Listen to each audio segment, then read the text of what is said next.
기쁨과 생명 되시는 주님과 더불어 설교로 하나 되는 시간입니다. CBS 올포원 진행을 맡은 아나운서 장주희입니다.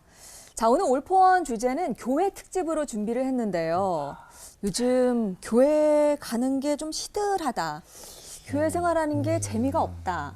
이런 분들을 위한 특집입니다. 여러분들도 그러신가요? 아니요. 아니요. 어떠세요?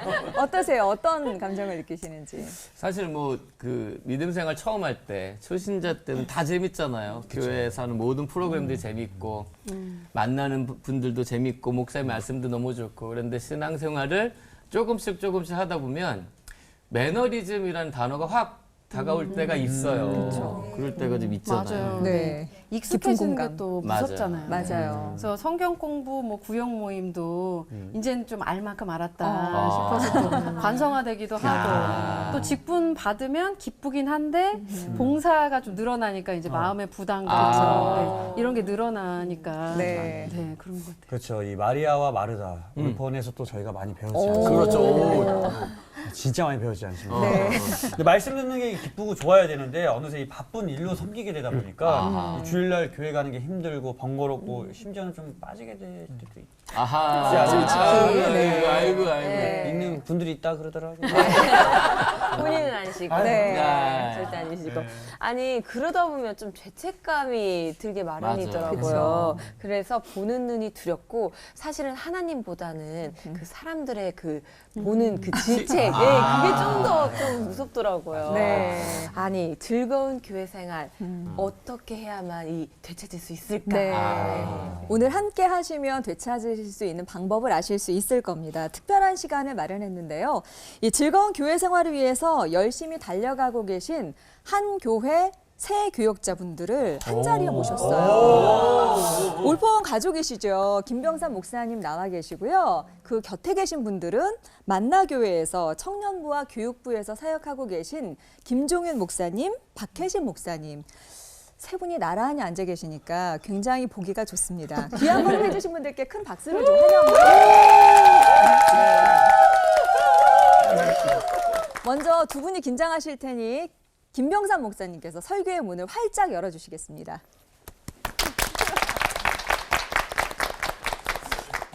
안녕하세요. 김병삼 목사입니다. 네. 오랜만에 나오기도 했고 또 새로운 분들을 네. 이렇게 뵙게 돼서 너무너무 기쁘고 또 알고 있던 분들이니까 오늘 주제가 즐거운 교회 생활. 사실 제가 원고를 준비했는데 이대로 해야 될까 말아야 될까 좀 고민스러운데 갑자기 이런 생각이 들었어요. 즐거운 교회 생활. 우리들이 즐겁다라고 하는 것은 뭐가 전제돼야 될까요? 즐겁지 않은 게 있어야 즐겁다는 걸 알 것 같아요. 그러니까 늘 즐겁다면 우리가 즐겁다는 느낌조차 없을 것 같아요. 그래서 우리들이 사는 삶은 뭐 고난도 있고 행복도 있고 한 것처럼 즐거운 것도 있고 즐겁지 않은 것도 있는 것이 너무나 당연한 거죠.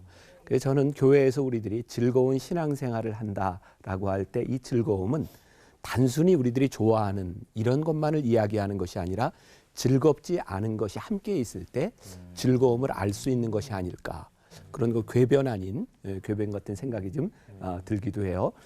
그래서 저에게 생각나는 게 있어요. 어떤 분이 그런 이야기를 했는데 우리가 연애하잖아요. 연애할 때는 두 남녀가 만나서 좋은 것만 한대요, 같이. 결혼을 하게 되면 결혼 생활은 힘든 것을 함께하는 게 결혼이다. 그러니까 우리들이 즐거운 신앙 생활이잖아요. 신앙 생활은 어찌 보면 결혼하는 것과 같은 생활과 같은 것 같아요. 그러니까 연애할 때는 그냥 좋은 것만 해도 되는데 즐거운 교회 생활은 이 모든 것을 포함하는 것이 아닐까 이런 생각을 하면서 좀 말씀을 좀 이어가려고 하는데 히브리서 10장 24절부터 25절에 우리가 잘 아는 말씀이 있습니다. 서로 돌아보아 사랑과 선행을 격려하며 모이기를 패하는 어떤 사람들의 습관과 같이 하지 말고 오직 권하여 그날이 가까움을 볼수록 더욱 그리하자.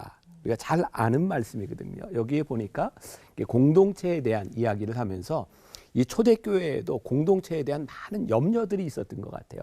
사람이 모이면 싸움이 있고 다툼이 있고 그게 당연했던 것 같아요. 그래서 히브리서 기자뿐만 아니라 사도 바울도 공동체 이런 권면들을 많이 합니다. 근데 여기 중요한 단어가 있어요. 서로 돌아보아. 이게 서로라고 하는 말이 참 중요해요. 나 혼자 돌아봐서 공동체는 만들어지는 것이 아니라 서로 돌아본다는 거예요. 근데 서로 뭘 하기 위해서? 서로 선행을 격려하기 위해서 모인 공동체. 사실은 교회 공동체의 중요한 특징은 여기에 있어요. 제가 지금 재밌는 얘기를 하나 하려고 하는데 반응은 알아서 보여주세요. 네. 걱정하지 마십시오. 어떤 사람이요 지하철을 타고 가다가 한 정거장에 이렇게 서게 됐는데 문이 열리면 때가 되면 닫혀야 되잖아요. 5분을 기다렸는데 문이 안 닫히더래요. 궁금한 건 또 못 참잖아요. 이 사람이 왜 문이 안 닫히나 그리고 이렇게 목을 내밀고 보는데 꽉 닫힌 거예요. 목이 낀 거예요. 얼마나 아파요. 근데 이 사람이 웃더라는 거예요. 그 사람이 또 왜 웃냐고 그랬더니 나 말고 또 한 사람 꼈어. 그리고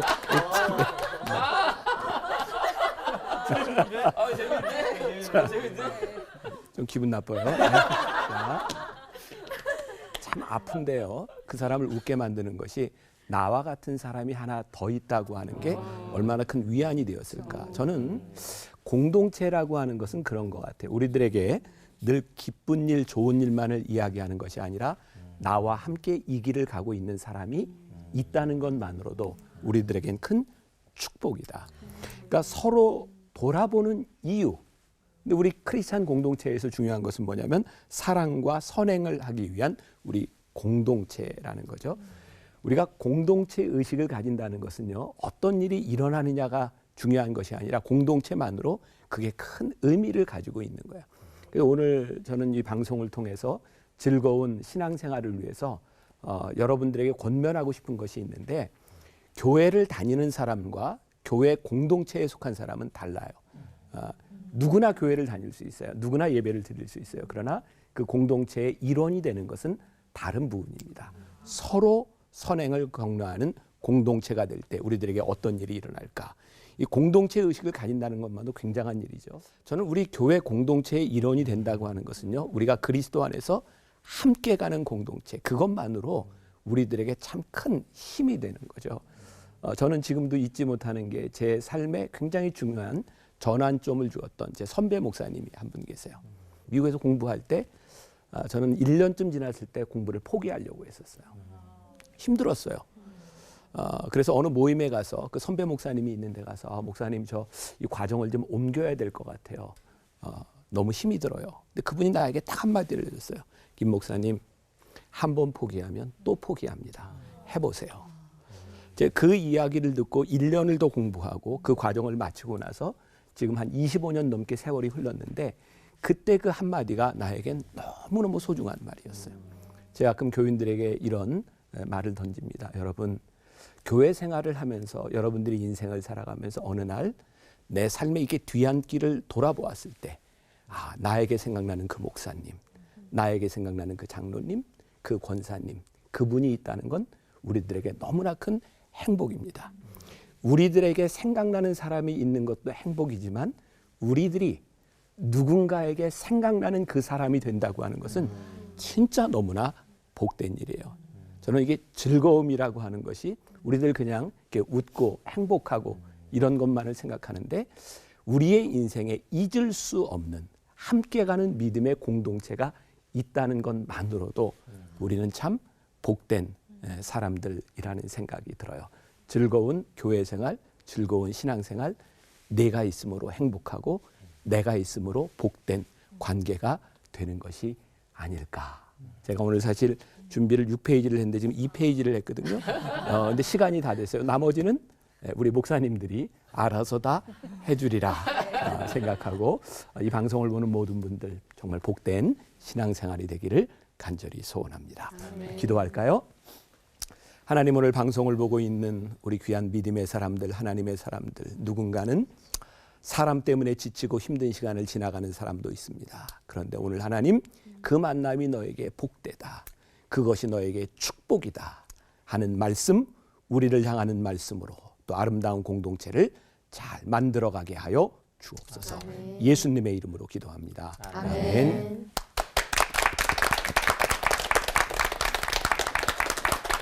네, 저는 만나교회에서 청년 사역을 담당하고 있는 김종일 목사입니다. 오늘 즐거운 교회 생활이라는 주제로 특별히 청년들이 어떻게 즐겁게 교회 생활을 할 수 있을지 이렇게 나누게 됐는데, 이 준비한 짧은 메시지는 사실 청년들을 향해서 하는 메시지이기보다는 청년들과 함께 해주셔야 되는 우리 어른들, 신앙의 선배님들이 제가 청년 담당하는 목사로서 우리 청년들의 마음이 이렇다, 우리 청년들이 이렇게 될 때 교회 생활을 즐겁게 할 수 있을 것 같다라는 그런 주제로 좀 말씀을 나누려고 합니다. 혹시 라떼 이즈 홀스라는 말 아세요? 라떼 이즈 홀스. 아시면 청년이고 모르시면 신앙의 선배님이신 겁니다. 라떼 이즈 홀스 뭐냐면 라떼는 말이야 이 표현인데요. 젊은 세대들이 소위 말하는 꼰대식 표현, 라떼는 말이야 하는 것들을 비꼬면서 본인들만 알아들을 수 있도록 라떼 이즈 홀스, 부장님이 지금 라떼 이즈 홀스야 이렇게 얘기하는 그런 표현인데요. 제가 가만 보니까 청년들이 교회 생활에 이렇게 지치고 재미없어하고 번아웃 되는 이유가 이 사역을, 이 예배를 왜 드려야 되는지 그 이유를 모른 채 무조건 하라는 이야기를 듣게 될 때 교회를 떠나고 싶어 하는 것 같습니다. 교회 리더십 그룹들이 말하자면 이런 꼰대식 표현들을 참 많이 하는 것 같아요. 그건 저도 포함되는데 이런 표현입니다. 나 때는 말이야, 권사님이 청년부일 때는 며칠씩 밤새고 다 그랬어. 내가 다 해봐서 아는데 그냥 이렇게 하면 돼. 내가 다 해봐서 아는데 일단 묻지 말고 그냥 해. 젊어 고생은 사서도 하는 거야. 다 힘들어도 그냥 하면 돼라는 이야기를 어른들은 그냥 하시는데, 이런 이야기를 들을 때마다 청년들은 점점 교회에서부터 발을 떼고 싶어지죠. 왜냐하면 이유가 궁금한데 그 이유만 알아도 움직일 수 있을 것 같은데 어른들은 이유를 얘기해 주지 않고 그냥 하라고만 말씀하시기 때문입니다. 그러므로 청년들, 젊은 세대들이 다시 교회 생활을 즐겁게 할 수 있으려면 이 왜에 대한 답, 이 본질과 의미와 이유에 대한 답을 주셔야 합니다. 저는 저희 청년들에게 그 이유에 많은 단어가 있을 수 있겠지만 우리가 증인이 되기 위해서 우리가 열심히 교회 생활을 해야 된다라고 이야기를 해요. 작년과 올해 제가 담당하고 있는 청년부의 슬로건을 사도만청이라고 잡아보았습니다. 무엇이냐면 사도행전의 역사를 써내려가는 만나 청년부의 줄임말이 사도만청인데요. 사도행전의 어떤 역사냐면 우리가 잘 아는 사도행전 1장 8절의 역사하심입니다. 오직 성령이 너희에게 임하시면 너희가 권능을 받고 예루살렘과 온 유대와 사마리아와 땅끝까지 이르러 내 증인이 되리라 하시는 이 말씀이 우리 청년들의 삶에 일어났으면 싶어서요. 증인의 조건은 무엇일까요? 만약에 교통사고의 증인은 누가 될 수 있을까요? 똑똑한 사람이요? 목격자? 아니죠. 그 현장에 있었던 사람? 네, 그렇죠. 똑똑한 사람이 아니라, 체력이 좋은 사람이 아니라, 말을 잘하는 사람이 아니라 그 사건 현장에 있었던 사람이 증인이 될 수 있는 겁니다. 그 사건을 경험하고 본 사람이 증인이 될 수 있는 것이죠. 예수님의 증인도 마찬가지입니다. 그래서 저는 청년들에게 이렇게 가르칩니다. 저희 교회에 사명 선언문이 있거든요. 오늘 아침에도 저희들이 또 배우고 왔는데, 하나님의 임재를 경험한 예배자들이 예수님의 말씀으로 훈련된 제자가 되어 성령의 능력으로 지역과 세상을 섬긴다가 저희 교회의 사명 선언문이에요. 근데 이 사명 선언문을 가지고 청년들에게 이렇게 도전합니다. 하나님의 임재를 경험한 예배자들이라고 외치는데, 예배의 열심을 가지고 모이기 시작해야 우리가 하나님의 임재를 경험해 볼 수 있지 않겠냐. 예수님의 말씀으로 훈련된 제자가 된다고 우리 선포하는데, 말씀 보는 자리, 배우는 자리에 나와야 말씀하시는 예수님을 경험할 수 있지 않느냐. 섬김의 자리로 나아가야 성령의 능력을 경험할 수 있지 않겠냐라는 도전으로 제가 말을 하면서, 예배와 훈련, 섬김의 자리를 사모할 때 우리는 하나님을 경험하게 되고, 그러면 우리는 자연스럽게 증인이 되고, 증인은 내가 만난, 내가 경험한 예수님을 증언하면 되는 것이지요. 그것이 바로 전도이고 선교이고 사도행전의 역사라고 생각합니다. 그래서 저는 청년들에게 이렇게 가르칩니다. 증인이 되고 싶은 열망이 있을 때 우리는 하나님을 경험합니다. 하나님을 얻습니다. 그러면 우리는 누구도 흔들 수 없는 다윗과도 같은, 바울과도 같은 파워풀한 크리스천이 될 수 있습니다. 사무엘상 18장 12절에 이런 구절이 있습니다. 여호와께서 사울을 떠나 다윗과 함께 계심으로 사울이 그를 두려워한지라. 하나님을 경험하고 하나님과 함께하는 자는 세상을 두려워하는 사람이 아니라 세상이 두려워하는 사람이 됩니다. 멋지죠? 이게 바로 하나님을 경험하고 증인된 사람들이 가질 수 있는 파워거든요. 이 이유를 깨달은 청년들은요, 이제 열심히 하지 말라고 해도 정말 열심히 합니다. 이유를 발견한 젊은 세대는 움직일 수밖에 없어요. 또 한 가지 청년들이 번아웃 되는 그 두 번째 이유가 있냐면, 어떻게 일하는지를 몰라서 열정은 있지만 외를 발견했지만 또 번아웃되는 경우가 있어요. 이 모든 일들이 나의 힘과 나의 열정과 나의 젊음으로 하는 것이 아님을 우리 어른 세대들이 가르쳐 주셔야 되는데, 골로새서 1장 11절에서 12절 말씀에 이렇게 되어 있습니다. 그의 영광의 힘을 따라 모든 능력으로 능하게 하시며 기쁨으로 모든 견딤과 오래 참음에 이르게 하시고 우리로 하여금 빛 가운데서 성도의 기업의 부분을 얻기에 합당하게 하신 아버지께 감사하게 하시기를 원하노라. 좀 구절이 복잡하죠. 이 구절을 유진 피터슨 목사님이 메시지 성경에 이렇게 번역을 하셨더라고요. 하나님께서 일하시는 방식을 알면 알수록 여러분은 여러분의 일을 어떻게 해야 할지 더욱 알게 될 것입니다. 우리는 여러분이 여러분의 일을 끝까지 해낼 수 있는 힘, 일을 바득바득 갈면서 마지못해 하는 힘이 아니라 하나님이 주시는 그 영광스러운 힘을 받게 되기를 바랍니다. 그것은 견딜 수 없는 것을 견디는 힘, 기쁨이 넘쳐나는 힘, 우리를 강하게 하셔서 우리를 위해 마련해 두신 온갖 밝고 아름다운 일에 참여하게 하시는 아버지께 감사드리는 힘입니다. 아멘이죠. 아멘. 우리 크리스천이 일하는 힘은요, 일을 바득바득 갈면서 내 힘으로 하는 것이 아니라 내 안에 계신 하나님의 힘으로 하는 것임을 우리 선배들이, 어른들이 먼저 보여주고, 혹시 사역 가운데 지친 우리 청년들이 있다면 혼낼 것이 아니라 그 안에 계신 성령께서 일하실 수 있도록 기도하고 격려해 줄 수 있는, 이렇게 왜와 어떻게를 가르쳐 줄 수 있는 우리 어른들이 되셨으면 좋겠고요. 라떼가 아니라 성령의 샘물을 전달해 주실 수 있는 믿음의 선배님들이 되셨으면 참 좋겠습니다. 아멘. 기도하겠습니다. 주님, 많은 청년들이 교회를 떠나가고 있습니다. 이 세상은 점점 더 나 자신이 내 삶의 주인이요 전부라고 가르칩니다. 나의 감정, 나의 느낌이 그 무엇보다 중요하다고 생각하는 시대를 살아갑니다. 그럼에도 불구하고 여전히 교회를 지키는, 또 교회로 찾아오는 청년들이 있음에 감사를 드립니다. 우리 귀한 청년들, 주님 안에서, 말씀 안에서 인생을 살아갈 이유를 발견하게 하시고 이 험한 세상 내 힘이 아니라 오직 성령의 능력으로 살아가는 것임을 깨닫고 그 삶의 방식을 자신의 것으로 만드는 지혜를 허락하여 주시옵소서. 아멘. 주님을 먼저 믿은 우리들이 주님의 마음으로 그들을 이해하고 사랑하게 하시며 왜와 어떻게를 잘 가르쳐 줄 수 있는 믿음의 본이 되는 삶을 살게 하여 주시옵소서. 예수님의 이름으로 기도드립니다. 아멘.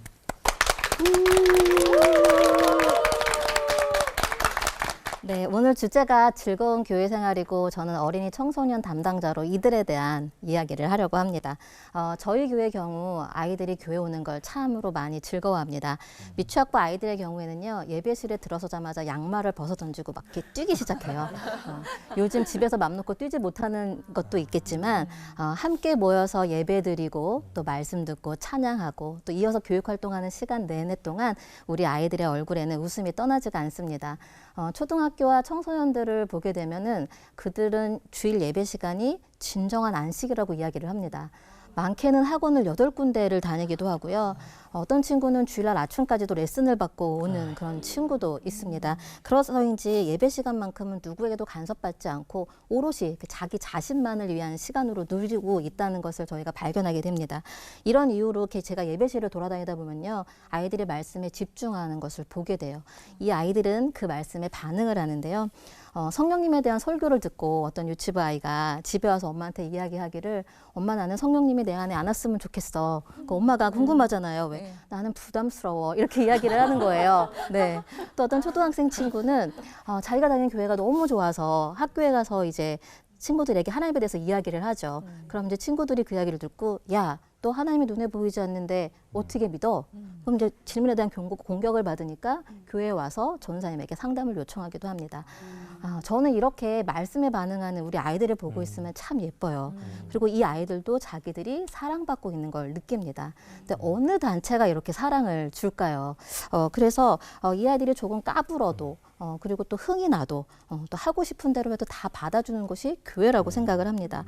뭔가 평가를 받거나 점수를 내도 되지 않는 것이 그냥 그 자체로 잘했다고, 좋았다고, 고맙다고 말해주는 것이 교회입니다. 그러니 이들에게 교회는 참으로 즐거운 곳입니다. 또한 저희 교회의 경우는요. 제가 오늘 만나교회니까 교회 얘기를 좀 할게요. 저희 교회는 부모와 자녀가 함께하는 그런 경험하는 자리가 많이 있습니다. 우선 1년의 예배 주제를 어른들과 아이들이 같아서 부모가 들은 말씀이나 아이들이 들은 말씀이나 동일한 맥락에 있습니다. 그러니까 주일날 집에 가면은 그 받은 은혜를 가지고 온 가족이 함께 나누게 됩니다. 1년에 2번 특별 새벽 기도회가 있는데요. 이때는 온 가족이 참여를 해요. 이 기간 개근하는 아이들이 600명 이상이 됩니다. 놀랍죠? 근데 사실 부모님들 중에서는 아이들의 성화 때문에 억지로 새벽에 참석하는 분도 계세요. 근데 그만큼 아이들이 교회에 오는 거를 즐거워하고 예배에 참여하는 걸 즐거워합니다. 교회 오기를 즐거워하는 아이들은 어른이 되어서도 교회 오기를 즐거워할 겁니다. 반대로 교회 오는 것이 어릴 때부터 즐겁지가 않다면 나중에 교회 오는 것은 더 힘들어질 수 있습니다. 그러므로 자녀들이 교회 오기를 즐거워할 수 있는 그 환경을 만드는 것은 참으로 중요합니다. 교회마다 상황은 다 다르겠지만 이 부분에 주목하여 신경 쓸 때 우리는 다음 세대 크리스천 자녀들을 절대 잃지 않게 될 겁니다. 자녀들에게 즐거운 교회 생활이 되기 위한 첫 번째 요소가 이렇게 교회에 있다면요. 두 번째 요소는 부모에게 있습니다. 특히 요즘 자녀를 둔 30, 40대 부모들은요. 90년대의 X세대로서 신세대 신드롬을 일으켰던 이들입니다. 따라서 기존의 관성 잘 안 따르죠. 합리화 상식을 더 우선시하고요. 현재의 행복을 추구하고 또 트렌드에 민감합니다. 그래서 변화를 빨리빨리 받아들이게 되죠. 우리가 맡고 있는 자녀들이 이런 부모들에게 있습니다. 그러다 보니까요. 과거에 우리 부모가 보여준 신앙생활과는 너무나 많이 다릅니다. 이들은요. 교회보다는 자기들의 삶이 우선입니다. 제가 아이들과 1대1로 세례문답을 하는 경우가 있어요. 그럼 주일 성수에 대해서 이렇게 묻게 되거든요. 근데 아이들이 이렇게 주저해요. 왜 주저하냐고 물어보니까 자기는 엄마 아빠가 놀러 가자고 할 때 교회 가야 된다고 말하면 찬물을 끼얹는다는 것 같다는 거예요. 그러면서 하는 말이 엄마가 핸드폰을 딱 들고 이걸로 예배 드리면 돼 라고 말하면 더 이상 핑계댈 게 없다라는 거죠. 저희 교회는 초등학생들을 위한 작은 제자학교라는 프로그램이 있습니다. 10주 동안 전도사님과 함께 그 말씀을 묵상하고 2박 3일 동안 수료 캠프를 다녀와요. 그러니까 아이들한테 인기가 많죠. 그래서 접수가 한 번에 끝나는데 얼마나 아이가 오고 싶어요. 근데 이거 개강하는 날 이제 부모가 같이 와서 지원하게 된 동기들을 이야기하는데 이 엄마가 말씀을 하시기를 오랜 시간 동안 아이가 원했는데 자기는 토요일 날 너무나 쉬고 싶어서 그걸 무시했었다라고 하는 거예요. 제가 그 모습을 보면서 와 정말 저희 엄마 세대하고는 너무나 다른 부모구나라는 걸 새삼 느꼈습니다. 그래서 교육 목사인 저는요 요즘 어떤 고민을 하냐면 어떻게 신앙교육에 이 부모들을 초대할 수 있을까? 이들이 어떻게 신앙교육의 주체자가 되게 할 수 있을까를 고민하고 있습니다. 아이들이 즐거운 교회 생활을 하려면 부모가 같이 해줘야 되는데 그 주 양육자인 부모가 함께하지 않으면 안 되기 때문입니다. 오늘 이 말씀을 듣는 모든 부모님들에게 권면하기는요. 어려서부터 자녀들이 교회 가기를 즐거워할 수 있도록 돕는 자가 되었으면 좋겠습니다. 귀찮고 피곤할 수도 있고 아니면 성경 지식이 약해서 교회가 다 해주면 좋지 않을까라는 생각도 하지만 가정에서부터 아이들과 함께 시작해 보세요. 그래야 믿음의 자녀를 얻을 수 있습니다. 크리스천 부모라면 적어도 학원 보내는 것보다 교회 보내기를 더 힘쓰는 거가 되어야 되지 않을까요? 오늘 이 도전을 드리면서 말씀을 마치겠습니다. 제가 기도하겠습니다. 어린아이들을 용납하고 내게 오는 것을 금하지 말라. 천국이 이런 사람의 것이라고 말씀하신 주님. 우리의 자녀들이 주님께 가기를 즐거워할 수 있도록 돕는 우리가 되기를 원합니다. 교회와 가정에서부터 경험하는 예배의 자리가 저들의 인생의 가장 중요한 자리가 되게 하시고 불완전한 세상에서 온전한 기준이 되시는 주의 말씀을 붙잡음으로 이 세대를 이기며 살아가는 능력 있는 자녀가 되게 하여 주시옵소서. 이를 위하여 부모인 우리가 먼저 주 안에서 즐거워하기를 원하오니 경건한 크리스천 부모로 살아갈 수 있는 힘과 능력을 부어 주시옵소서. 감사드리며 이 모든 말씀 우리 주 예수 그리스도 이름으로 기도드립니다. 아멘.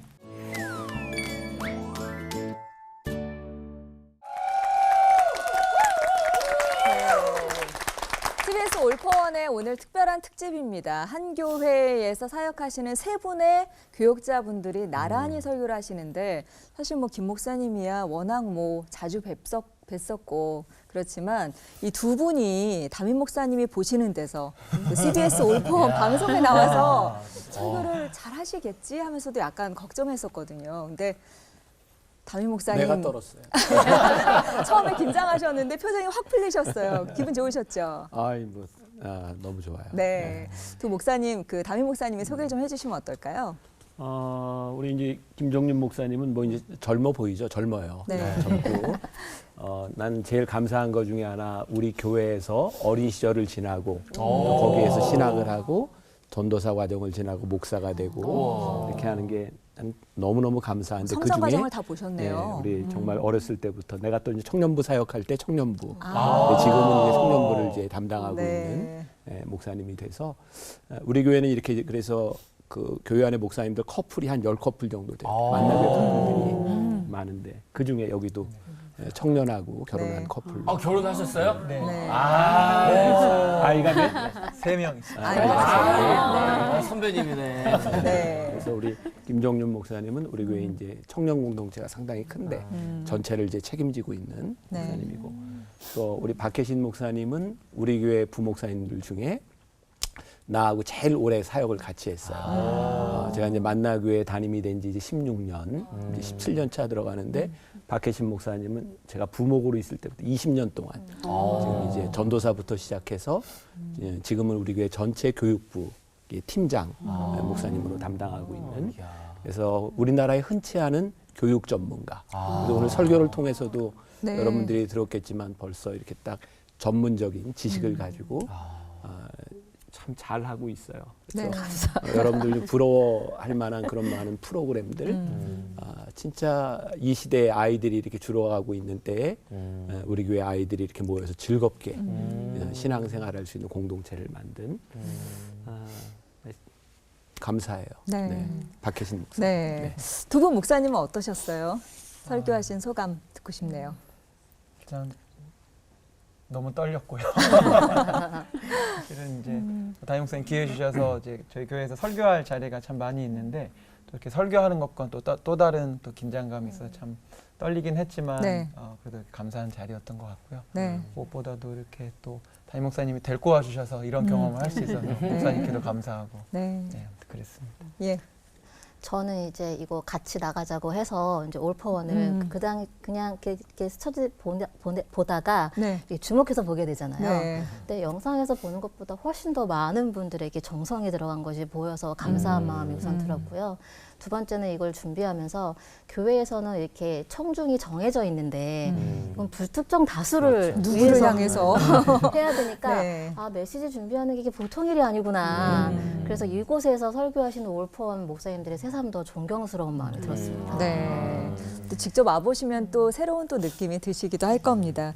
근데 참 한 번 들었지만 굉장히 두 분이 그 능숙하게 또 센스 있게 우리들의 마음 곳곳을 이렇게 찔러주셨잖아요.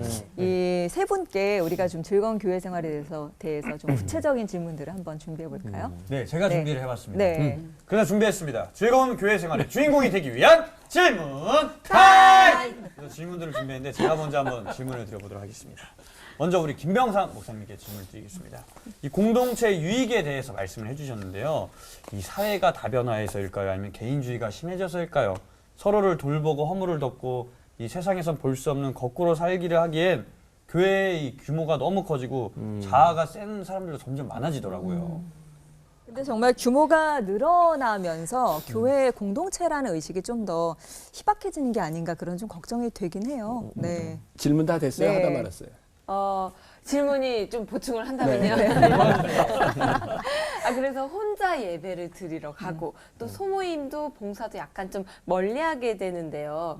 교회 규모가 늘어나면서 공동체는 좀 불가능한 건가? 그러니까 어떻게 실현해 가고 계신지 그게 참 궁금합니다. 사실 공동체라고 하는 건 교회 규모하고는 관계없다고 생각해요. 그러니까 우리가 저희 교회에서는 건강한 신앙생활을 위해서는 두 날개가 있어야 된다. 하나는 대예배, 큰 그룹의 예배 공동체, 또 하나는 소그룹의 이렇게 관계 공동체가 있어야 돼요. 근데 우리가 이걸 자꾸 좀 혼동하는 경우들이 있는 것 같아요. 그래서 많은 분들이 이렇게 소그룹 공동체에 들어가는 걸 굉장히 두려워하는 경우도 있어요. 왜냐하면 거기 들어가면 또 예배를 드릴 것 같아요. 그리고 거기에는 평신도들끼리 리더가 되고 이제 셀 원이 되고 이러면 이 관계들은 어떻게 하나 굉장히 부담스러워하는데, 제가 한 가지 우리 교회에서는 이제 그런 구분을 좀 하자고 하는데 예배를 인도하고 성경 공부를 인도하는 건 목사님들이 전문가고 평신도들의 이런 소그룹들은 예배 공동체보다는 관계 그런 중심적으로 신앙을 나누는 모임으로 생각을 한다면 규모에 관계없이 아주 좋은 그런 공동체를 만들 수 있을 것 같아요. 예를 들어서 교인들은 예배 시간에 설교를 통해서 목사님들에게 못 듣는 게 많아요. 뭐 저 같은 경우는 목사가 되기 싫었지만 사회생활을 안 해봤어요. 사회생활을 잘 몰라요. 그런데 제가 어떤 목사님한테 들은 이야기인데 처음 교회를 나온 사람인데 이 사람이 소그룹 공동체에 이제 들어간 거예요. 근데 이 사람이 교회를 다니면서 고민이 생긴 거야. 회사에서는 회식 문화도 있고 뭐 여러 가지 문화가 있는데 도대체 목사님이 설교 시간에 회식 때는 이래라 뭐 이런 걸 안 알려주잖아요. 나도 모르니까. 네. 근데 거기 있던 선배가 이런 얘기를 하더래요. 이제 신앙생활하고 회식 자리에 가면 회식 자리에서 기도를 오래 해라. 그러면 사람들이 처음엔 막 이렇게 비난하고 이럴 텐데 몇 번만 오래 하면 사람들이 너는 기도하는 사람으로 알아준다. 그러니까 뭐 굳이 예수 믿는다 이런 얘기 하지 말고 나도 그랬는데 그게 삶의 신앙생활의 가이드라인이 되는 거죠. 또 하나는 어떤 그 젊은 부인이 그 공동체에서 막 고민을 하는 거예요. 우리 시어머니가 교회에선 진짜 나이스한테 집에 오면 너무너무 힘들다. 그랬더니 같이 있던 한 분이 나도 그래. 그게 위안이 되는 거예요. 그런 이야기들을 보면서 이런 그 그룹 교회 안의 공동체는 예배 공동체와 우리의 관계 이런 나눔의 공동체를 우리들이 조금 분리해서 생각한다면 이건 교회 규모와 관계없이 이렇게 나눔을 통해서 서로 좀 끌어주고 함께 해주는 공동체가 될 수 있지 않을까. 명확하다. 그러네요. 나도 그래. 네, 나도 맞아. 그래. 그래서 또 이제 네. 이 들으면 들을수록 질문을 계속 드려보고 싶은데 네. 이거 아까 김종윤 목사님의 말씀 중에 아까 나 때는 말이야 내가 이러니 저런 이런 거 있잖아요. 이 꼰대식 커뮤니케이션을 꼭 집어서 말씀해 주셨을 때 이 청년교회의 한 사람으로서 솔직히 좀 많이 시원하셨어요. 시원했어요. 공감도 많이 가고. 네. 맞아. 혹시 이 담임 목사님께서도 나 때는 말이야 하셨던 적이 있으신지. 오늘 아침에도 했는데. 그래요? 얘기하실 수 진짜요? 있으실까? 그러면은 또 좋아, 혹시 좋아. 어른 세대가 말하는 나 때 이때도 혹시 배울 점은 없을까요? 혹시? 배울 점 오히려. 저희 목사님 그래도 이제 많이 또 우리 이렇게 세대 간의 소통에 애쓰셔서 이렇게 라떼는 마리아식의 표현을 자주 하시진 않는데 제가 보니까 요즘에 딱 하나 남은 표현이 있으세요. 네. 그게 뭐냐면 해야만 하는 일을 할 때 하고 싶은 일을 하게 된다. 이해되세요? 해야만 하는 일을 충실히 하게 될 때 하고 싶은 일을 하게 된다는 이 공감이 되네요. 명제를 자주 얘기해 주고 오늘 아침에도 저희 교육자들 교육시켜 주셨는데 제가 이제 청년 때도 그렇고 전도사 때도 그렇고 이 이야기가 선생님 죄송합니다. 제일 듣기 싫어요. 왜냐면 얘기하셨어요. 야. 저는 하고 싶은 일이 너무 많고 아까 말씀대로 찬양하고 싶고 네. 뭐 하고 싶고 뭐 하고 싶고 하는데 못하지. 목사님이 직접 저한테 일을 시키실 때도 있고 또 저도 전도사로서 교회에서 맡겨진 일들을 어떤 해야만 하는 일들 문서 작업이라든지 그때 당시는 제가 굉장히 부담스럽게 여겼던 설교하는 일이라든지 이런 일들은 안 하고 싶은데 해야만 한다는 거죠. 처음에는 그 말이 참 싫었는데 그 많은 시간을 지나고 나니까 오히려 요즘 제가 청년들이나 제 이제 후배 사역자들 저희 팀에 있는 다른 후배들한테 이 얘기를 정말 많이 하고 제일 있어요. 많이 하시죠. 제일 많이 하고 그러실 것 있어서 같아. 지금 하고 싶은 거 못해서 투덜대지 말고 해야만 하는 일을 잘 해봐라. 그러면 하나님 반드시 하고 싶은 일을 잘 할 수 있는 기회도 주시고 그 해야만 하는 일의 그 광야라는 시간을 거쳐야 하고 싶은 일을 잘 할 수 있는 사람이 된다라고 제가 그렇게 라떼를 주고 있던 거죠. 적어놔야겠다 이거. 이제 와, 메시지를 너무 진짜 멋지다. 삶으로 이해하시게 네, 된 것 네, 같아요. 네, 그렇군요. 그래서 또 하나 아까 질문 주신 게 이제 어른 세대한테 뭘 우리 청년 세대들이 배울 수 있을까 고민을 잠깐 해봤는데 아날로그 신앙을 좀 배웠으면 좋겠어요. 요즘 청년 다 유튜브 세대인데 그래서 저는 청년들한테 두 가지를 지금 시대가 바뀌어도 꼭 했으면 좋겠다는 게 뭐냐면 종이 성경책 갖고 다니자. 내 성경책이 필요하고 내가 메모한 내 성경이 필요한데 너네들 맨날 스마트폰으로 보면 보는 것 같지만 남는 게 없다.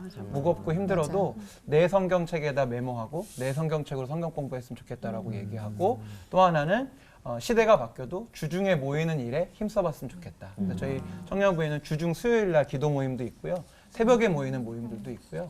시대가 바뀌어도 옛 어른들이 보여주셨던 그 모이는 힘에 대해서는 잃지 않았으면 좋겠다는 생각으로 가르치고 있습니다. 간편하게 할 수 있는 게 있지만 그래도 네. 몸으로 해야 되는 것도 네. 있다는 그런 말씀이시네요. 네. 그럼 목사님 그러면 질문 하나 더 네. 드려봐요. 또 청년을 담당하고 계신 목사님이니까. 그러면 청년들한테 이 시켜서가 아니라 자발적으로 섬기게 만드는 어떤 노하우가 있을까요? 네. 첫 번째는 우리 청년들을 존중해 주셨으면 좋겠어요. 그러니까 왜냐면 가끔 보면 교회에서 이렇게 청년들과 함께 일을 하시는 어른들을 보면 꼭 회사 직원 대하듯이 하는 분들이 있거든요. 우리 청년들은 회사 직원도 아니고요. 맞아, 또 요즘 회사에서 그러면 또 큰일 나잖아요. 네. 그럼에도 불구하고 이제 어른 이미 이제 은퇴하신 어른들이 청년들을 대할 때 예전에 회사에서 아랫사람 대하듯이 그렇게 대하실 때 우리 청년들이 세대가 많이 바뀌었기 때문에 이해하지 못해요. 그래서 그들을 좀 존중해 주셨으면 좋겠고, 두 번째는 기다려 주셨으면 좋겠는데 요즘 표현도 이런 게 후기 청소년기라는 표현이 있습니다. 그래서 요즘 청소년기를 만 21세까지 봐요. 예전 같으면 벌써 이제 어른의 나이가 될 그 22살, 23살도 청소년기로 보고 있고, 뭐 영포티라고 해서 40대가 돼도 이제 청년의 삶을 맞아요. 살아가는 영포티가 많고, 또 트렌드 책들 보면 이제 58세대라고 해서 58년생 어른들도 새로운 소비 트렌드로 이렇게 젊게 가시는 것처럼 우리나라의 전반적인 사회적 연령층이 다 이렇게 높아지고 있어요. 그래서 어느 학자들은 지금 나이에 0.8을 곱해야 그 사람의 실제 이제 우리가 느끼는 체감하는 나이가 된다. 그러니까 예를 들면 지금 30세면 예전에 24살, 25살 정도의 어떤 그런 사회적 나이를 갖고 있는 거죠. 그만큼 지금 이제 청년부에 올라오는 우리 20대 청년들이 아직 많이 어리고 경험도 미숙하고 아직 그렇게 성숙하지 못한 상태에 있기 때문에 기다려 주셨으면 좋겠어요. 그래서 이 친구들이 20대 후반 30대가 되면 진짜 빛을 발하게 되거든요. 그렇게 해주시면 청년들을 잘 격려해 줄 수 있지 않을까. 굉장히 생생한 현장의 이야기들을 들을 수 있어서 오늘 들으시는 방청객 분들도 굉장히 공감을 많이 하고 계시네요. 나한테 청년 기름 말했으면 라떼는 말이야. 네. 이번에는 박혜신 목사님께 드리는 질문인데요. 아이를 키우는 입장에서는 박혜신 목사님의 설교가 굉장히 와닿는 분들이 많을 것 같다고 생각이 들거든요. 자녀 신앙 교육이 주 양육자임을 알면서도 입시와 경쟁 또 축복과 형통 사이에서 갈팡질팡 하시는 부모님들이 굉장히 많으실 거라고 생각이 들어요. 어떻게 하면 바른 신앙 교육을 할 수 있을까요? 또 자녀들의 즐거운 교회 생활을 위하는 진짜 핵심은 뭘까요, 목사님? 콕 집어주셨으면 좋겠습니다. 네.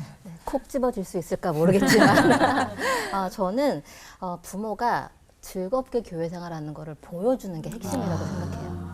근데 이제 그게 힘들죠. 네. 우리가 인간이기 때문에 힘들어요. 그래서 실수할 수도 있고 또 자녀들에게 부끄러운 모습을 보일 때도 있습니다. 근데 여기서 중요한 건 뭐냐면 내가 실수하고 실패할 때 그때도 하나님께 나아가는 모습을 보여주는 게 되게 중요합니다.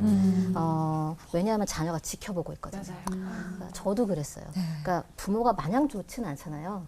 근데 저희 부모님이 결정적인 순간에 하나님의 말씀을 선택하고 그걸 기준으로 삼아서 일을 행했을 때 하나님이 그분들의 삶에서 일하는 걸 보게 되더라고요. 그러니까 저도 제 삶에서 일하시는 하나님이 믿어지더라고요. 그러니까 자녀를 위한 최고의 선물은 뭐냐면 부모의 삶을 통해서 하나님의 일하심을 계속해서 확인시켜 주는 거예요. 나는 불완전하지만 완전하신 하나님이 나를 책임지시는 걸 보여주는 거죠. 그러니까 어떻게 우리가 날마다 교회 생활에 즐거울 수 있겠습니까? 그렇죠. 근데 즐겁게 하려고 말씀에 반응하면서 진실하게 살아가는 그 과정, 그걸 보여주는 게 저는 핵심이라고 생각합니다. 네. 아, 근데 정말 교회 생활이 늘 즐겁지만은 않은 게 고민인 것 같아요. 그래서 세 분 목사님께 여쭤보고 싶은데 교회 생활 하시면서 힘든 적이 있으셨을 텐데 가장 힘들으셨을 때 어떻게 극복하셨는지 그리고 이렇게 하면 즐거운 교회 생활을 할 수 있다라는 또 노하우, 방법을 알려주시면 저희가 좀 도전이 될 것 같습니다. 박 목사님부터 이렇게 올까요? 저부터요? 네. 아무래도 교회가 낯설 때 힘들 것 같아요. 그러니까 저도 오랜 시간 다니던 교회를 뭐 이렇게 이사하면서 옮기게 된 경우가 있었거든요. 근데 전에 익숙하던 데는 사람도 알고 교회 구석구석도 알고 뭐 여러 가지가 편하잖아요. 근데 새롭게 간 교회에서는 다 모르는 거예요. 그렇다고 요즘 사람들이 친절하게 와서 대해주는 것도 아니잖아요. 그래서 그때 저희 엄마가 저한테 한번 봉사를 해보라고 권유를 했어요. 그래서 교회학교 봉사를 하는데 그러다 보니까 제가 매주 가야 될 장소도 있고 만나야 될 사람도 있고 할 일도 있는 거예요. 그러니까 그때부터 교회 생활이 즐겁더라고요. 그리고 이제 자녀들이 교회 잘 안 가려고 하잖아요. 근데 이유가 뭐냐면 친구가 없어서예요. 요즘 아이들은 친구가 없으면 교회 가기 싫어해요. 그러면 그 친구의 끈을 만들어주는 게 되게 중요하거든요. 근데 이제 우리 부모님들이 착각하는 거가 중요한 순간에 그걸 잘 못하고 나중에 후회하죠. 그래서 청년부 간 청년 자녀를 붙들고 와서 우리 애 좀 해결해 달라고 하는데 이미 어릴 때부터 그 끈을 안 만들어주고 그때 와서 해결하면 힘드니 교회 학교에서 하는 프로그램들이 많을 거예요. 그게 성경학교가 됐든 수련회가 됐든 아니면 제자훈련이 됐든 그런 프로그램도 있을 때마다 적극적으로 참여시켜서 믿음의 친구들을 만들 수 있는 그런 기회들을 주시면 아마 아이들이 그 시간을 같이 가면서 부모가 아닌 또래 친구들로부터 그리고 믿음의 멘토들로부터 오는 것들을 받아들일 수 있는 시간이 될 것 같습니다. 네. 네. 이거 반응 좋다. 김 목사님. 네. 너무 명쾌하게 알려주셔가지고 네. 제 얘기거든요. 네. 지금 이 질문을 받고 고민해 보니까 제가 왜 즐겁게 교회 생활을 할 수 있었고 지금까지 이렇게 그래도 교회 생활이 즐거우니까 제 삶을 드리겠다고 이 목회 길로 온 거 아니겠습니까? 근데 가만 보니까 뭐 주님, 뭐 말씀 이거의 즐거움도 있지만 친구들이었던 것 같아요. 어릴 적부터 함께 교회 생활, 바로 지금 목사님 말씀, 그 친구들이 있었기 때문에 중고등학교 교회에서 계속 시간 보낼 수 있었고 그 과정에 제일 좋은 친구를 만났죠. 제 아내를 만나서 또 아내랑 연애하면서 교회 같이 나오고 너무 재밌었어요. 그래서 재밌으셨던 것 같은데. 아, 여기서 그 유명한 교회 오빠가 나왔어요. 교회 오빠. 그러고 보니까 지금도 함께 사역하는 우리 이제 사역자들 또 저희 담임 목사님 또 아버지 같으시기도 이렇게 이 관계, 친구 요게 결국 즐거움을 주는 교회 생활인 것 같아서 지금 교회 생활이 즐겁지 않다고 느끼신 분들은 한번 기도하시면 분명히 교회 안에 나의 친구들이 있을 거거든요. 그 친구들을 만드셨으면 좋겠고 정말 교회 안에 친구 만들 사람이 없다 그러면 밖에 있는 친구를 데리고 들어오시면 그게 좋은 방법일 거라 생각합니다. 네. 그에게도 축복이 되고 네. 그렇죠. 네, 김 목사님. 그래 이제 뭐 목회자의 입장에서 이제 교회 생활 보면 목회자는 다 힘들어요. 근데 힘들다고 하는 것과 행복하다 이건 좀 다른 차원의 문제거든요. 그러니까 우리가 힘들어서 불행한 건 아니고 힘들어도 행복한 것이 있고 그러니까 목회자에게 있어서 제일 중요한 건 이게 내가 가야 될 길이라고 생각하면 힘들어도 의미가 있으면 얼마든지 행복해요. 근데 우리가 불편하면 자꾸 불행하다고 생각하고 힘들면 불행하다고 생각하는데 우리들이 부르심의 길을 가는 건 그런 것 같지는 않아요. 나 같은 경우는 힘들지 않은 날이 거의 없는 것 같아요. 늘 힘들어요. 일이 많아요. 그런데 나는 다시 태어나서 뭐 할래? 그럼 난 이 길을 또 갈 것 같아요. 그것은 나에게 부르심에 대한 길이기 때문에 그렇고 그래서 우리들이 교인들이 교회에서 생활한다고 할 때 생활이잖아요. 생활은 이상이 아니에요. 그래서 교회에서도 우리가 이렇게 교육하고 이야기를 할 때 우리들의 생활을 이야기하면 좋겠다. 추상적인 그런 부분들이 아니라 우리들이 부대끼고 이기고 해야 되는 과정들을 통해서 우리들이 이제 성장하는 거고. 그래서 우리 즐거움이라고 하는 건 제가 초반에도 이야기를 했지만 모든 상황들이 우리들에게 다 갖추어졌기 때문에 우리들이 행복하고 즐거운 것이 아니라 그것을 만들어 나가는 그 과정들. 그리고 난 우리 목회자들한테 우리가 이제 목회자들이 많잖아요. 많은데 오늘 아침에도 그런 얘기했어요. 난 이들에게 제일 행복한 일이 뭘까? 10년, 20년 후를 돌아봤을 때 오늘 찍었던 20년 전의 사진을 보면서 와, 그래 너무너무 행복했지. 난 그러면 좋겠다. 그런데 난 이게 쳐다보기도 싫어. 그러면 이건 참 정말 불행한 거예요. 그래서 육체적으로 힘들고 이런 문제가 아니라 내가 그때를 살아왔던 그 시간들이 서로에게 의미 있는 시간이 될 수 있도록 우리가 어떻게 만드는가. 난 모르겠어. 내 진실은 모르겠지만 내가 보기에 나는 내가 가장 행복한 게 우리 교회 사역자들이 정말 잘 지내는 게 나는 제일 행복한 일이라고 생각하거든요. 교회 교인들도 마찬가지일 것 같아요. 얼마나 좋은 관계 속에서 신앙생활을 하는가. 우리의 신앙은 늘 사람들의 관계 속에서 증명돼요.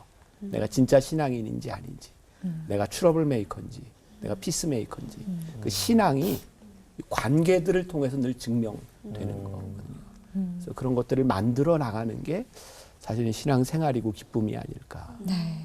그러면 진짜 궁금한 거 하나, 네. 완전 다른 질문 중에 하나인데 즐거운 교회 생활을 하고 있는데 교회 생활 하다 보면은 사람 때문에 좀 상처 그럴 수도 입어서 있죠. 또 잘 다니는 교회를 저 사람이 보기 싫어져서 이렇게 안 다니게 될 때도 저는 좀 공감이 있거든요. 저 사람이 안 나왔으면 좋겠는데 저 사람은 계속 나오니까 오히려 내가 차라리 내가 옮기자. 피하자 이런 때는 그런 마음에 상처 입은 또 신앙인들은 어떻게 좀 이겨내야 될까요? 난 그런 얘기를 하는데 그 사람 피해서 다른 데 가면 그런 사람 없을까? 또 있어요. 관계는 내가 피한다고 절대로 해결되지 않아요. 그래서 우리가 힘들어요. 관계에 문제가 생기면 힘든데 사실 관계의 문제는 피해야 될 것이 아니라 극복해야 될 부분이에요. 그 우리가 정말 힘들어요. 근데 이건 진리예요. 관계는 우리들이 극복해 나가야 되는 부분이라는 것. 그리고 우리 교회에서 내가 새가족들을 보면 늘 하는 얘기가 있어요. 새가족들 애찬할 때 여러분 만나교회를 다니는 여러분들 첫 번째 기억해야 될 거 절대로 담임 목사 믿지 마세요. 두 번째 부목사님들 믿지 마세요. 우리 목사님들은 여러분들 다 안 믿어요. 우리는 서로 안 믿어요. 교회는 사람을 믿는 공동체가 아니에요. 맞아. 우리가 사람한테 상처를 받는 물론 아무리 이거 설명해도 안 돼. 상처 받아요. 근데 상처를 크게 받는 이유는 믿었던 사람에게 상처 받아요. 우리는 하나님을 믿는 공동체고 사람은 서로 사랑하는 공동체. 굉장히 이상적인 아이디어란 얘기지만 사랑하면 허물이 보일 때 덮어주고 기도하는데 믿는 사람에게 허물이 보이면 실망밖에 할 게 없어요. 우리가 교회 안에서 굉장히 중요하게 생각해야 될 것, 우리는 하나님을 믿고 사람들을 사랑하는 공동체다. 그래서 난 늘 얘기하는 게 절대로 담임 목사 믿지 마라. 이게 표면적으로 보이는 건 잠깐이다. 사람은 가까이 가면 냄새가 난다. 그러니까 사람 믿지 마세요. 목사님 혹시 부목사님들 믿으시나요? 안 믿으시나요? 안 믿지. 사랑하시는 관계죠. 사랑하시는 관계. 네. 우리 다 비즈니스 관계자. 비즈니스 관계자 안 믿어. 자, CBS 올포원 오늘 즐거운 교회 생활에 대한 이야기 나누고 있는데요. 이 녹화장의 분위기가 굉장히 훈훈하고 즐겁습니다. 마무리하려고 하는데 즐거운 교회 생활은 나에게 땡땡이다. 하나의 정의를 내려주시고 왜 그렇게 생각하시는지 의견도 부연 설명을 좀 잠깐 해주세요. 네. 할까요? 네. 즐거운 교회 생활은 나에게 한마디로 제2의 집이다. 제2의 집이다. 이렇게 집에 가면 편안하잖아요. 교회에 갔을 때 편안했으면 좋겠어요. 근데 때로 집이 불편할 때도 있어요. 그래도 부대껴도 집은 집이더라고요. 그렇게 편하게 갈 수 있는 교회가 되면 좋겠다 해서 제2의 집이라고 생각합니다. 네. 고맙습니다. 네, 저는 즐거운 교회 생활은 나에게 한마디로 당근이다. 당근이다. 예수님과 함께하고 또 사랑하는 또 예수님을 함께 믿는 사람들과 하는 게 사실 다 즐거운 교회 생활인 것이 당연한 것인데 우리가 여러 가지 이유로 이 당연한 거를 잃어버리는 것 같아요. 그래서 이것이 즐거운 교회 생활은 당연하다라는 생각을 갖고 함께 만들어가는 게 필요할 거라고 생각합니다. 목사님. 나는 즐거운 교회 생활 나하고 비슷한 나는 가족이라고 생각했어요. 즐거운 교회 생활 가족이라. 가족은 우리들이 선택할 수 있는 게 아니에요. 내가 어느 날 태어나 보니 가족이 돼 있어요. 교회 생활은 나의 선택에 대한 부분이 아니라 내가 어느 날 보니 이 공동체를 하나님께서 우리들에게 주셨구나. 그래서 가족은 부대끼는 거고 가족 중에 한 사람 큰 병이 있거나 장애가 있으면 힘든 거예요.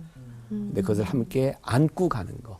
그래서 즐거운 교회 생활은 우리가 늘 가족이라는 것을 생각할 때 우리들이 함께 갈 수 있는 거다. 좋네요. 자, 올포원 가족분들의 정의를 들어볼 시간입니다. 어디부터 할 거예요? 고민 깊으신 분부터 네, 할까 봐요. 저쪽부터 알겠습니다. 여기부터 그래. 거기부터 드릴게요. 너무 많이 하는데 네. 다 별론 것 같아가지고. 네. 그지? 나도 괜찮아요. 머릿속에서 계속 말씀드리면서 빨리 하고 계속 해방이 바뀌었어. 그래서. 되시기를. 네. 즐거운 교회 생활은 나에게 3일 남았다. 돌아올 돌아올 날이. 날, 교회 간 주일이 날. 이제. 괜찮은데요? 이야. 주일이 3일이요. 네. 자, 마주 씨. 네. 저는 이게 광고가 절대 아니고요. 요즘 많이 나오는 그런 말인데 인용을 해서 야 너도? 야 나도. 약간 아까 전에 목사님이 지하철에 못 낀 사람이 있었을 때 같이 웃었다고 했잖아요. 서로 같이 공감해줄 수 있는 그런 구성원들이 있어서 더 똘똘 뭉칠 수 있는 그런 행복한 집이지 않을까 해서 야 나도. 네. 괜찮아요. 네. 괜찮았어. 네. 자, 오우님. 아, 너무 부담되는데. 큰일 났다. 자, 네, 저에게 즐거운 교회 생활이란 내가 먼저 사랑하는 것이다. 네, 교회를 사랑하고 하나님을 사랑하고 주변의 교인들을 사랑하는 네, 내가 즐거운 교회 먼저의 생활. 방점이 찍혔네요. 네. 다행히 제가 생각한 거 안 나왔네요. 지난번에 다 생각했는 거 나왔었어요. 다 힘들었었는데. 네. 저는 즐거운 교회 생활은 나에게 커피와 같다. 네. 쓴맛을 알아야 커피 안에는 쓴맛만 있는 게 아니라 또 단맛도 있고 신맛도 있고 그래서 교회 생활이 늘 즐겁지 않지만 그거를 그 어려움들이 있을 때 즐거움들을 알 수 있다. 목사님 말씀에서 커피와 같다는 생각을 했어요. 네. 라떼는 말이야. 아니 그거 아니고 목사님 그 김영사 목사님 아까 이제 아픔을 겪어봐야 행복한 걸 또 알 수 있고. 네. 시청자 여러분께서도 한마디씩 정의를 내려보신다면 올포원 시청하시는 재미가 더 배가 될 것 같습니다. 자, 오늘 즐거운 교회 생활에 대해서 받은 은혜를 간직하면서 끝인사 힘차게 맞춰보죠. 네, 알겠습니다. 즐거운 교회 생활로 하나 되는 시간. 올포원!